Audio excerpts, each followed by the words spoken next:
ॐ अज्ञानतिमिरन्धस्य ज्ञानाञ्जनशलाकया चक्षुरुन्मिलितं येन तस्मै श्रीगुरुवे नमः। नमो विष्णुपदाय कृष्णप्रेष्ठाय भूतले श्रीमते भक्तिवेदांत स्वामिनिति नामिने। नमस्ते सरस्वते देवे गौरवाणी प्रचारिणे निर्विशेष शून्यवादी पाश्चात्यदेशतारिणे। जय श्री कृष्ण चैतन्य प्रभु नित्यानंद श्री अद्वैत गदाधर श्रीवासादि गौर भक्तवृंद। वांछा कल्पतरुभ्यश्च कृपा सिन्धुभ्येव च पतितानां पावनेभ्यो वैष्णवेभ्यो नमो नमः। हरे कृष्ण कृष्ण कृष्ण हरे हरे, हरे राम राम राम हरे हरे। सर्व वैष्णवींना माझा प्रणाम। आजचा श्लोक आहे भगवद्गीता अध्याय 14 श्लोक नंबर 2। आतापर्यंत श्रीकृष्णाने या अध्यायात आपल्याला सर्वश्रेष्ठ ज्ञान देणार आहेत। आता भगवंत आपल्याला प्रकृती आणि जीव त्याच्या संदर्भामध्ये सर्वश्रेष्ठ ज्ञान काय आहे त्याच्या संबंधी आपल्याला माहिती देत आहेत। आता आपण श्लोक वाचूया। कालच आपला हा अध्याय चालू झाला 14वा अध्याय, आणि काल दीपाली माताजींनी सुंदर सांगितलं। आता दुसरा श्लोक वाचूयात। इदं ज्ञानमुपाश्रित्य मम साधर्म्यं मागताः सर्गेऽपि नोपजायन्ते प्रलये न व्यथन्ति च। त्याचा अर्थ असा आहे, या ज्ञानामध्ये स्थिर होऊन मनुष्य माझ्या स्वतःसारख्या दिव्य स्वभावाची प्राप्ती करू शकतो। याप्रमाणे स्थिर झाल्यावर मनुष्य सृष्टीच्या वेळी जन्म घेत नाही किंवा प्रलयाच्या वेळी व्यतीत होत नाही। प्रभुपादांनी आपल्याला जो अर्थ सांगितलेला आहे त्याच्यामध्ये की माझ्या ज्ञानामध्ये स्थिर म्हणजे भगवंतांच्या ज्ञानामध्ये स्थिर झाल्यावर, दिव्य ज्ञानामध्ये स्थिर झाल्यावरती काय होतं हे त्यांनी सांगितलेलं आहे। तिथं तात्पर्यामध्ये प्रभुपाद काय सांगतात, परिपूर्ण दिव्य ज्ञानाची प्राप्ती झाल्यावर मनुष्य गुणात्मक दृष्ट्या भगवंतांशी एकरूप होतो, अर्थात तो जन्म मृत्यूच्या चक्रातून मुक्त होतो, तथापि तो आपले वैयक्तिक आत्मस्वरूप गमावत नाही। आता ह्याच्यामध्ये महत्वाच्या गोष्टी कोणत्या, तर पहिली गोष्ट काय आहे, तर भगवंताच्या स्वरूपाला प्राप्त होतो। म्हणजे काय की going back to Godhead, भगवंतांच्या घरी जाणे, भगवंतांच्या आश्रयाला जाणे, पहिली गोष्ट। दुसरी गोष्ट, तो पुन्हा जन्म मृत्यूच्या चक्रात अडकत नाही, म्हणजे त्या पाशात अडकत नाही, त्यांना पुन्हा पुन्हा जन्म मृत्यू घ्यावे लागत नाही।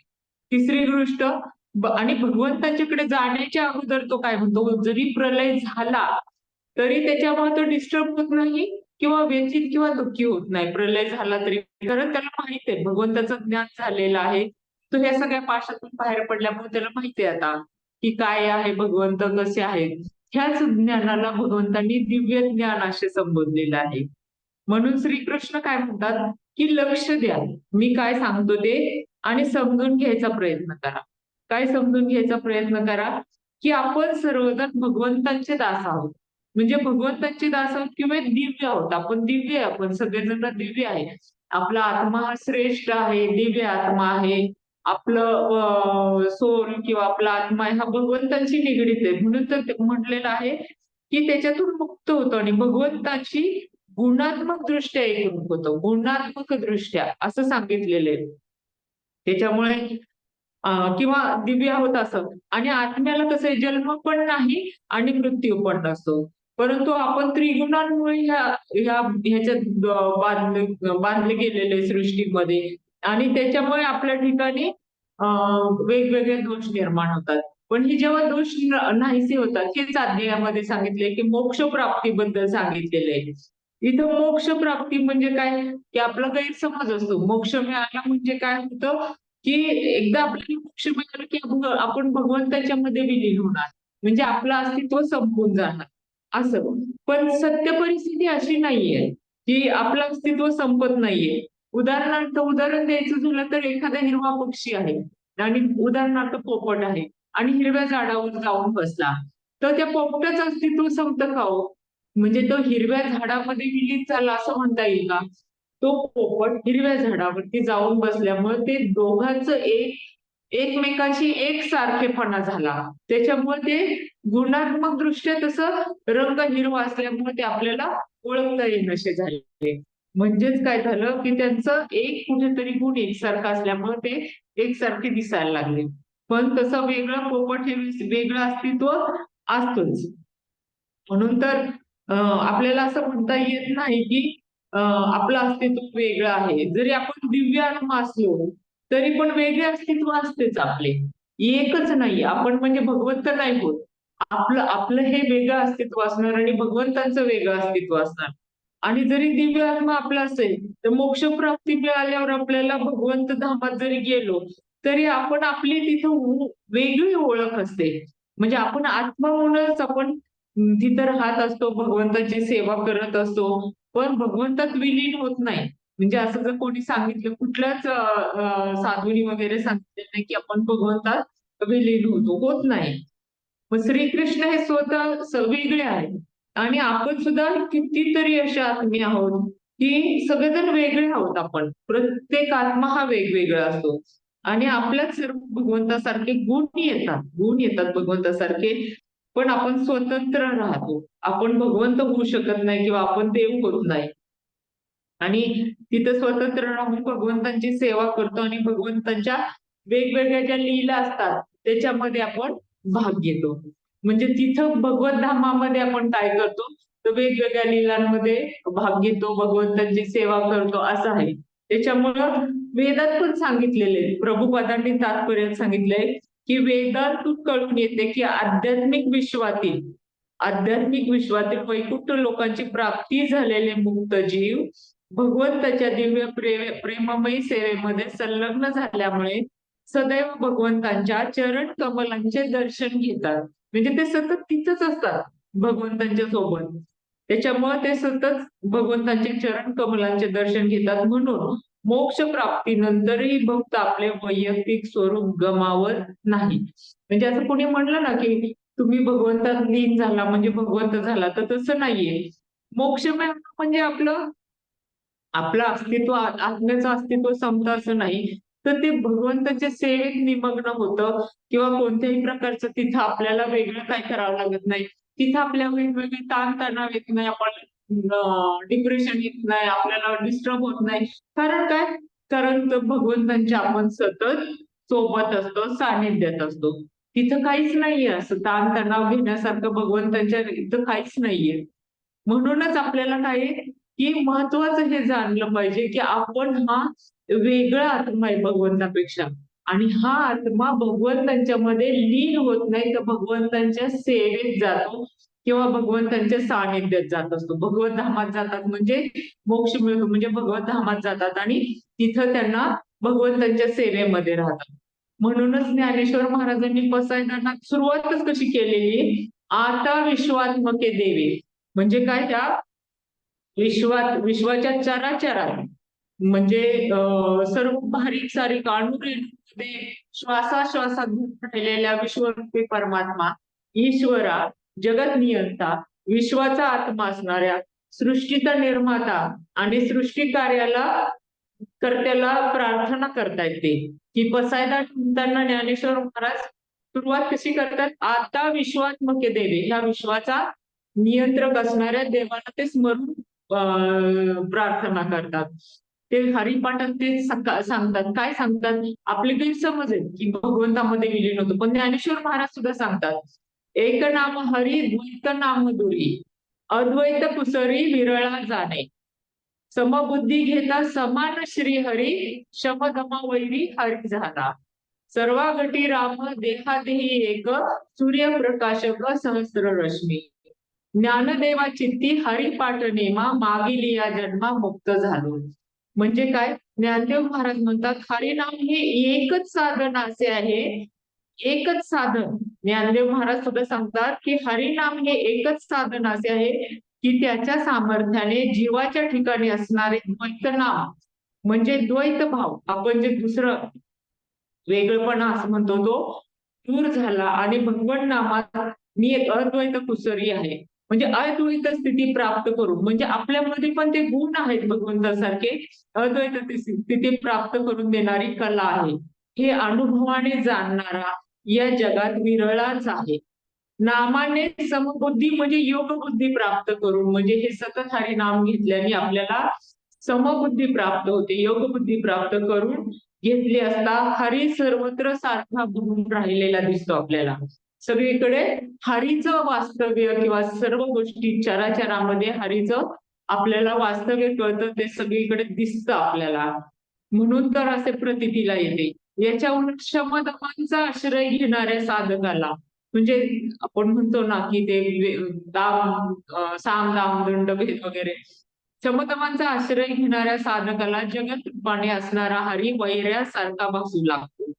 हरी हा वेगळं वैऱ्यासारखं भासू लागतो, कारण की त्यांना निसर्ग सुद्धा चालत नाही. सूर्यापासून निघणारी हजारो जी किरणे असतात ती दिसावयाला भिन्न भिन्न दिसतात. म्हणजे किती हजारो किरण सूर्य, परंतु प्रत्यक्षात सूर्यच त्या सर्व किरणांचा प्रकाशक असतो. प्रत्यक्षात काय सूर्यच आहे ते. म्हणजे आपण जसं लाखो करोडो आत्मे आहोत, तर एकच आपला परमात्मा हे परमनियंता भगवंत. तसं जरी प्रत्यक्षात वेगवेगळं असलं तरी सूर्याची किरणं वेगवेगळी असली तरी सूर्य एकटाच असतो, प्रकाशक असतो. त्याप्रमाणे निरनिराळ्या देहातून वेगवेगळे जीव जरी विलसताना दिसले तरी या सर्व देहातून एक रामच प्रकट होत असतो. म्हणजे आपल्या सर्व देहाच्या मध्ये परमात्मा हा राम म्हणजे परमात्मा, थोडा आत्मा आणि परमात्मा त्याच्यामध्ये असतोच. त्याच्यामुळे असा अनुभव साधकांना नामाने प्राप्त होतो. म्हणजे आपल्याला आपल्या भगवंतांचं आपल्याला अस्तित्व आपल्याला जाणवायला लागतं, की जे आपल्यामध्ये साक्षी रूपाने असतं. त्याच्याबद्दल ज्ञानेश्वर महाराज सांगतात की अखंड नामस्मरणाचा नेम म्हणजे प्रेम माझ्या चित्तात चित्रित झाले आहे. ही मागल्या जन्मी मुक्त झाल्याची खूण आहे.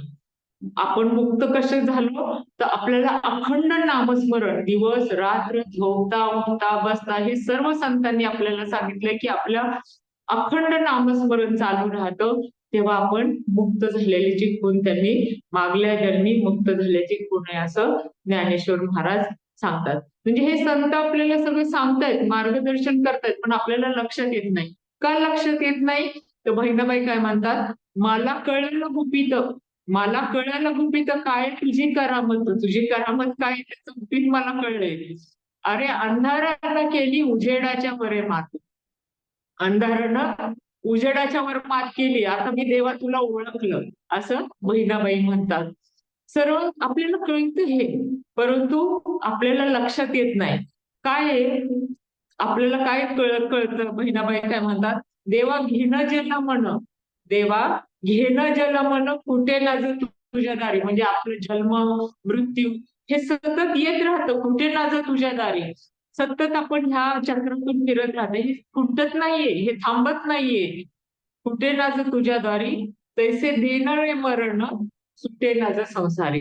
तसं हे जन्म मरण जसं सुटत नाही, तसं काही संसारातल्या काही व्यथा आहेत त्या आपल्या सुटत नाही, असं ते सांगतात. की ह्या संसारामध्ये आपलं लक्ष संसारात असतं. कोणी असू दे, तुम्ही असू दे, मी असू दे, अगदी साधू संत सुद्धा ह्याच्यातून पाहिलंय आपण किती वेळा त्यांना सुद्धा ह्या गोष्टींमध्ये अडकायला होतं, त्यांचं सुद्धा चित्त विचलित होतं.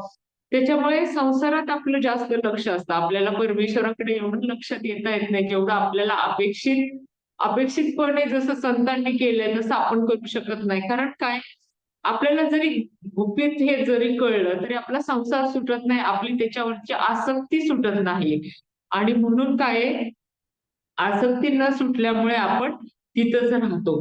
काय राहतो, तर कसं असतं की एकदा आपल्याला मोक्ष प्राप्ती वगैरे करायची असेल तर त्या संसारात राहून कमळासारखं राहून तिथं कमळाला कसं चिखल लागत नाही तितकं आपण निरासक्त असलं पाहिजे. पण आपल्याकडून होत नाही, कारण आपण साधू संन्यासी नाहीये तेवढं. पण आपल्याला मार्गदर्शन करणारे जे असतात ते काय सांगतात, उडाली पक्षिणी गेली अंतराळी, म्हणजे पक्षी उडतो, आपण घार आकाशात उडते, तिचं लक्ष पिल्लासारखं आहे, तसंच ते इथं सांगतायत की उडाली पक्षीने गेली अंतराळी, चित्त बाळाजवळ ठेवून या. चित्त कुठं ठेवलंय? बाळाजवळ. तैसे माझे मन राहू का ईश्वरी, तसं माझं मन ईश्वरा तुझ्या जवळ राहू दे. पक्षाचं कसं असतं, घार उडते आकाशी, तिचं लक्ष पिल्लांकडे, तसं आपलं लक्ष पण हे ईश्वरा तुझ्या जवळ राहू दे असं प्रार्थना करतायत संत. कारण आपण संसारात आहे. जरी तिचं तसं असेल तरी आपलं पण तसं. जरी आपण ह्या संसारात राहिलो तरी आपलं चित्त मात्र तुझ्याजवळ असू दे असं प्रार्थना करतायत. तैसे माझे मन राहो ईश्वरी. मग सुखे संसारी असे नका, सुखे संसारी असे नका. धेनू चरेवणी वत्स असे घरी. गाई जरी वनात चरायला गेली तरी तिचं पाळच घरीच असतं, बरोबर? तिचं बाळ घरीच असतं. तिचं चित्त वत्सावरी ठेवणी फिरे. ती जरी चरत असेल रानावनामध्ये तरी तिचं लक्ष कुठं असतं? तिच्या हंबरणाऱ्या बाळाकडे असतं. म्हणजे जरी कोणी असेल तरी त्यांचं लक्ष कुठं असतं? आपल्या आपल्या बाळांकडे. आपली जिथं ओढ असेल तिथंच असतं. तसंच असतं. तसंच विष्णुदास नामा म्हणे विनवी परोपकारी. ते नामदेव महाराज म्हणतात विष्णुदास, विष्णूचे दास आहेत नामदेव महाराज ना, म्हणून ते म्हणतात विनवी परोपरी हे प्रेम श्रीहरी द्यावे मज. त्याप्रमाणे गायीसारखे किंवा पक्षासारखे प्रेम मला द्यावे, जेणेकरून मी तुम्हाला कधीच विसरणार नाही. आणि हेच आपल्याला चैतन्य प्रभू गोस्वामींना सांगितले. ब्रह्मांडे भ्रमिते कोण भाग्यवान जीव, गुरु कृष्ण प्रसादे पाय भक्ती लता बीज. म्हणजे ब्रह्मांड भ्रमण करणाऱ्या, अखिल ब्रह्मांडात फिरणारे असं किती भाग्यवान जीव आहेत की त्यांना भक्ती लतेचे बीज प्राप्त होऊ शकते. हे सर्व कुणामुळे प्राप्त होऊ शकते भक्ती लतेचे बीज? तर गुरु आणि कृष्ण यांच्या कृपा प्रसादामुळे प्राप्त होतं. गुरु शिवाय विद्या मिळत नाही आणि कृष्णाची कृपा मिळाल्याशिवाय आपल्याला भक्ती लतेचं बीज प्राप्त होत नाही. यासाठीच आपल्याला काय केलं पाहिजे, लक्ष कसं दिलं पाहिजे, त्यासाठी संत माणकूची गोदला महाराज म्हणतात राम हृदयी आठवावा, राम हृदयी आठवावा, आवडी प्रीतीने गावा.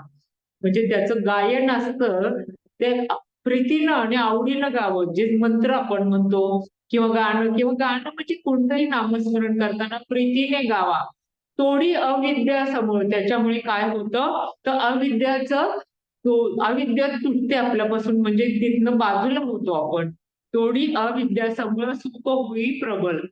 सुख कसं होईल? प्रबळ होईल, म्हणजे आपलं लक्ष तिकडं लागेल. पाहता संसार हाची सार, आणि संसार पाहताना हाची सार याने उतरू पहिलं पार. म्हणजे आपण संसार पाहतच आपण हा पैलतीर उतरून जाऊ. न लगे करणे हाची सोपा उपदेश, बोधला म्हणे दृढ धरा तारू निर्वाणीचा खरा. की मी तुम्हाला तारू म्हणजे ही बोट कसं तारू असतं तरण्यासाठी, तर निर्वाणीचं तुम्हाला काय सांगतो तर संसारामध्ये काय करा की त्याचं नामस्मरण दृढपणे करा. रामाला हृदयी आठवावा आणि आवडी प्रीतीने गावा.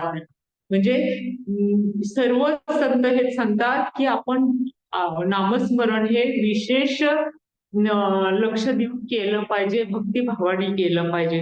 आणि भक्ती मार्गाचे ह्या रहस्याचा खुलासा करताना नरहरी सोनार बुवांना परमार्थिक जे काही ज्ञान झालेलं आहे किंवा अनुभव आलेला आहे तेव्हा ते म्हणतात सूर्य असे गगनी परी दिसे जीवनी. सूर्य असे गगनी परी दिसे जीवनी. आपल्या जीवनामध्ये दिसतो, सूर्याशिवाय आपल्याला जीवन नाहीये.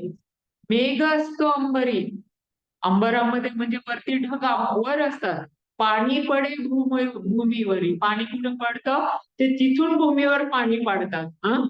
आकाशी चंद्र तारांगण, आकाशामध्ये चंद्र तारांगण आहेत, सगळे तारे चंद्र सगळं. बिंब दिसे पाण्यात, त्यांचं प्रतिबिंब कुठं दिसतं? पाण्यामध्ये. तलावामध्ये आपल्याला दिसतात, चंद्र दिसतो, तारे दिसतात. बिंब पाहता दर्पणी बिंब दिसे त्यातून.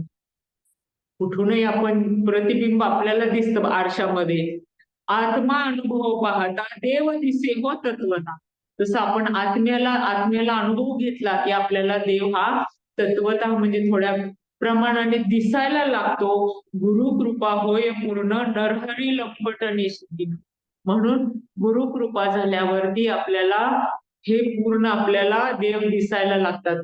म्हणून काय पाहिजे, गुरुकृपा आणि कृष्ण प्रसाद पाहिजे, म्हणजे ह्या गोष्टी आपल्याला परमार्थी ज्ञान झाल्यावरती दिव्य दृष्टी होते आणि दिव्य दृष्टीनंतर आपण ह्या जन्म मरणाच्या फेऱ्यातून सुटतो. अशा प्रकारे आपण भक्तीच्या जेव्हा सर्वोच्च स्थानावर विराजमान होतो तेव्हा संसार मायेतून आपण विरक्त होत जातो. संसार सोडण्याची गरज नाहीये. या मायेतून विरक्त होण्यासाठी आपण सतत नामस्मरण करून चित्त देवाच्या ठाई लावलं पाहिजे. तेव्हा जनाबाई म्हणतात, भक्ती आहे ज्याची चित्ती. म्हणजे जनाबाई ह्या तुमच्या आमच्यासारख्या सर्वसामान्य बाई होत्या. नामदेवाच्या घरी त्या दासी म्हणून काम करायच्या. त्या म्हणतात, भक्ती आहे ज्याची चित्ती त्याला पावतो निश्चित. त्याला निश्चितपणे भगवंत पावत असतो. भावधरा मनी म्हणे नामयाची जण. काय करायचं भक्ती करताना, मनामध्ये भाव धरायचा, त्याला निश्चितपणे भगवंत पावतो, विठ्ठल पावतो, पांडुरंग पावतो. त्याच्यामुळे हेच काय आहे, जनी सांगते, जनाबाई सांगतात, ईश्वर प्राप्तीसाठी संसार सोडून किंवा भगवी वस्त्र परिधान करून आपल्याला सतत परमेश्वराचं नामस्मरण करण्याची गरज नाहीये. तर खरी भक्ती अंतःकरणात असते. संसार करता करता पण आपण मनोभावे अंतःकरणापासून विठ्ठलाची भक्ती केल्यावर तो प्रसन्न होतो. असं जनाबाई सांगतात की मनापासून अंतःकरणापासून त्यांची भक्ती केली पाहिजे. तर त्याच्यासाठी तुम्हाला काही भगवी वस्त्र परिधान करण्याची गरज नाही, संन्यास घेण्याची गरज नाही किंवा संसार सोडण्याची पण गरज नाही, असे आपल्याला संत सांगतात. आणि जेव्हा हे केलं तेव्हा प्रसन्न होतो. पण प्रसन्न झाल्यावर काय करायचं, संसार सुखे करावा माझी विठ्ठल आठवावा. संसार करत असताना काय करायचं, सतत विठ्ठलाचं स्मरण करायचं. गोरोबा कुंभार पण नामदेव महाराजांना हे सांगतात किंवा समजावतात, काया वाचा मन एकविध करी. म्हणजे काया शरीर मन सगळं एकच लक्ष देऊन काय करायचं, एकविध करी एक धरी नित्य सुख. एक देह धरी नित्य सुख. आपल्या देहामध्ये कुठलं सुख नित्य धरायचं, की आपलं अनेकत्व. हे आपण अनेकत्व पाहतो, अनेक गोष्टी पाहतो, अनेकत्व सांडी अनेकत्व सांडी, कितीतरी गोष्टी आहेत, झाडं पक्षी प्राणी अनेक, पण आहे हे ब्रह्मांडी रूप तुझे. म्हणजे आपल्याला काय म्हणतात की हे अनेकविध रूप आहेत, हे इथं इथं अनेकविध आहेत, पण तसं भगवंतांच्याकडे नाहीये. पण हेच प्रभुपाद काय सांगतात, सामान्यतः भौतिक जगामध्ये जे काही ज्ञान आपल्याला मिळते ते त्रिगुणांनी प्रदूषित झालेले असते. ते ज्ञान त्रिगुणांनी प्रदूषित झालेले नसते. त्या ज्ञानाला दिव्य ज्ञान म्हणतात. म्हणजे जे झालेले नसते त्याला दिव्य ज्ञान म्हणतात. ज्या क्षणी मनुष्य या दिव्य ज्ञानामध्ये स्थित होतो त्या क्षणी तो भगवंतांच्या स्तरावर स्थित होतो. म्हणजे जेव्हा त्याला हे दिव्य ज्ञान होतो तेव्हा तो स्वतः भगवंतांच्या गुणाशी एकरूप होतो. ज्यांना वैकुंठ लोकांचे ज्ञान नाही त्यांचे म्हणणे असते की भौतिक देहाच्या भौतिक क्रियांपासून मुक्त झाल्यावर, म्हणजे ज्यांना कोणाला नाही भौतिक देहाच्या भौतिक क्रियांपासून मुक्त झाल्यावर आध्यात्मिक स्वरूप ही वैविध्य बनून निराकार बनते. आध्यात्मिक तिथं पण वैविध्य हे नाहीये किंवा निराकार नाहीये. तथापि या जगतामध्ये प्राकृत वैविध्य आहे, तसेच आध्यात्मिक जगतामध्येही वैविध्य असतेच. तिथेही वैविध्य आहे. ती प्रतिकृती आहे. पुढच्या अध्यायात येईल की ते ह्याचं अश्वत्थ वृक्ष उलटा, म्हणजे जग ही प्रतिकृती आहे वैकुंठ धामाची. त्याच्यामुळे जसं तिथं आहे तसंच इथं आहे, फक्त इथं त्रिदोषांनी ते दूषित झालेलं आहे आणि तिथं त्रिदोष विरहित आहे असं ते वैकुंठ धामामुळे. त्यामुळे या वैविध्याचे विविधतेचे ज्यांना अज्ञान आहे त्यांना वाटते की आध्यात्मिक जगत हे भौतिक जगतातील वैविध्य पूर्णपणे भिन्न आहे. तर भिन्न नाही, एकसारखंच आहे दोन. परंतु वस्तुतः आध्यात्मिक जगतामध्ये मनुष्याला आध्यात्मिक स्वरूप प्राप्त होते. आध्यात्मिक जगतामध्ये मनुष्याला आध्यात्मिक स्वरूप प्राप्त होते. तेथील सर्व कर्मे आध्यात्मिक असतात आणि तेथील आध्यात्मिक स्थितीला भक्तिमय जीवन असे म्हटले जाते. तेथील वातावरण निर्दोष असते, म्हणजे दोषयुक्त असते आणि तेथे मनुष्य गुणात्मक दृष्ट्या भगवंतांशी एकरूप असतो. गुणात्मक दृष्ट्या फक्त एकरूप असतो, भगवंतात विलीन होत नाही. हे ज्ञान प्राप्त करण्यासाठी आध्यात्मिक गुणांचा विकास करणे आवश्यक आहे. आपल्यातील आध्यात्मिक गुण वाढवणे आवश्यक आहे. याप्रमाणे जो आध्यात्मिक गुणांचा विकास करतो तो भौतिक जगाच्या उत्पत्तीचे तसेच विनाशानेही प्रभावित होत नाही. म्हणजे कोण प्रभावित होत नाही? ज्यांना हे दिव्य ज्ञान प्राप्त झाले की मग ते कोणत्याच गोष्टींनी विचलित होत नाही. जन्म मृत्यूचे त्यांच्या चक्रातून फेऱ्यातून बाहेर पडतात आणि एकदा का हे आपल्या मनाने केशवाचा ध्यास घेतला की आपोआपच आपल्यामध्ये असणारे जे सगळे काय विकार असतात, अहंकार असतात ते गळून पडतात. आणि अशा वेळेस आपण मोह, माया, पाप, पुण्य अशा विषय वासनांपासून दूर जातो. आपोआपच दूर जातो. आपलं देहभान हरपून काय करतो आपण? परब्रह्मचरणी लीन होतो. हेच महत्वाचं आहे. संत सांगतात की असं हे लीन होणं महत्वाचं आहे. की आपलं स्वतःचं स्वत्व विसरून परब्रह्मचरणी लीन व्हायचं. म्हणून तुकाराम महाराज म्हणतात, संसाराची अंगी अवघीच व्यसने. संसारामध्ये काय कुठल्या गोष्टी नाही, सगळे की काम, क्रोध, मोह, माया, मत्सर सगळेच अवघीच व्यसने. आम्ही या कीर्तने शुद्ध झालो. आम्ही कशाने शुद्ध झालोय? तर सतत नामस्मरणामुळे शुद्ध झालो. कीर्तन करण्याने म्हणजे सतत नामस्मरण करण्याने आम्ही शुद्ध झालो. तुकाराम महाराज काय म्हणतात पुन्हा ऐका, संसाराची अंगी अवघीच व्यसने. सगळं काही आहे संसारामध्ये. आम्ही या कीर्तने शुद्ध झालो. आता हे सोहळे झाले त्रिभुवन. आता काय झाले? हे त्रिभुवन एकदम हे झालं, पावन झालं, शुद्ध झालं.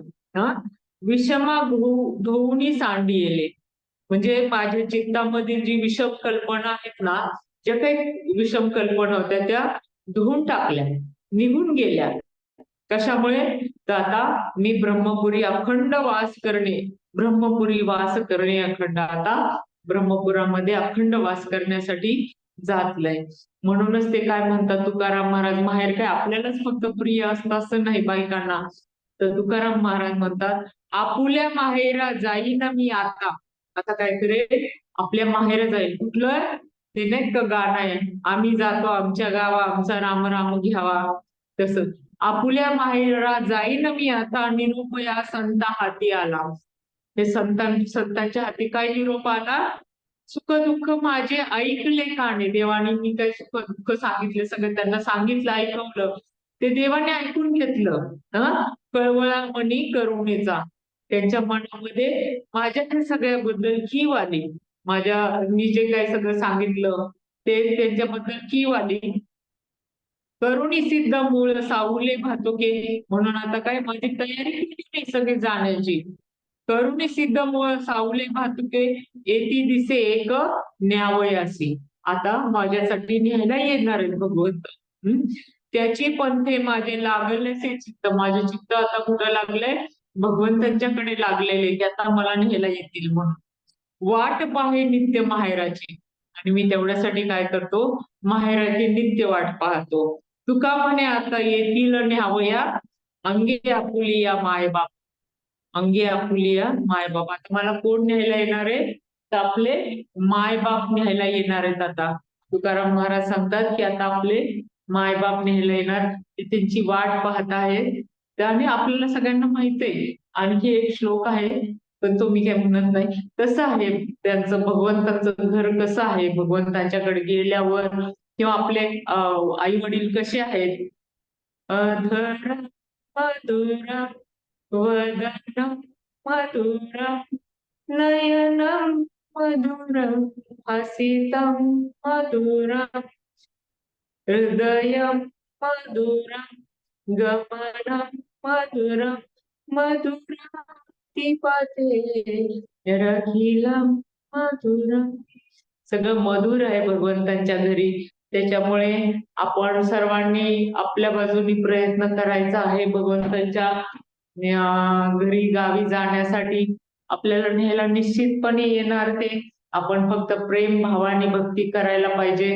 म्हणजे आपण ह्या जन्म मृत्यूच्या पाशातून सुटतो. ह्या श्लोकातून असा अर्थ मला उमगला. जर काही चुकलं असेल तर माझं समजा.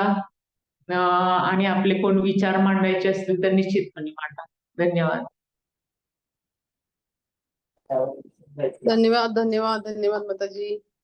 थँक्यू. आज खरं तर खूप सगळ्यांचे अनस्टेबल नेटवर्क झाले, तर कोण कोण जॉईन होतोय, कोण कोण हे करतंय, पण तरी सगळेजण बघा मोठ्या संख्येने आज तुमच्या छान व्याख्यान ऐकायला जमलेले आहेत, जॉईन झालेले आहेत. थँक्यू माताजी. थँक्यू. एकच मिनिट हा. थँक्यू. कोणाला काही प्रश्न असतील तर प्लीज विचारा. हरे कृष्णा. दंड प्रणाम माताजी. दंडवत प्रणाम. खूप मधुर असं तुमचं. Thank you thank you. थँक्यू. आवाज आला नाही माताजी तुमचा. नाही मधुर विवेचन. थँक्यू म्हणलं. आदरम झालं सगळं. सोप्या भाषेत सांगितलं माताजी. थँक्यू. हरिबोल माताजी. दंडवत प्रणाम. खूप छान आम्हाला तुमच्याकडून संतवाणी ऐकायला मिळते. विठ्ठलाबद्दल एवढं छान ऐकायला मिळतं. हरिबोल. खूप खूप धन्यवाद. एक विठ्ठल विठ्ठल म्हटल्यानंतर सायंटिफिक पण त्याचं इम्पॉर्टन्स आहे माताजी. ते माहितीये का तुम्हाला? हो, की अलीकडे विठ्ठल आपल्याला कसा म्हणजे हार्टला पण फायदा होतो. ते तर तुम्ही एक्सप्लेन केलं तर बरं होईल. विठ्ठल विठ्ठल जर कंटिन्युअस आपण कंटिन्युअस नामस्मरण केलं 9 वेळा किंवा 11 वेळा रोज, तर त्याचा बेनिफिट आहेत. सांगतात आपल्याला, संत पण सांगतात, सगळेच सांगतात, आपणच करत नाही ना ते. करायला पाहिजे रेग्युलरली. कारण त्याचे दोन्ही फायदे आहेत. आध्यात्मिक पण फायदे आणि हे पण आहेत आरोग्यासाठी पण. हरिबोल. खूप खूप धन्यवाद माताजी. थँक्यू. माताजी. हरिबोल. हा माताजी. बंद थांबायचं. करूया. Yes yes yes. थँक्यू. धन्यवाद. Yes thank you.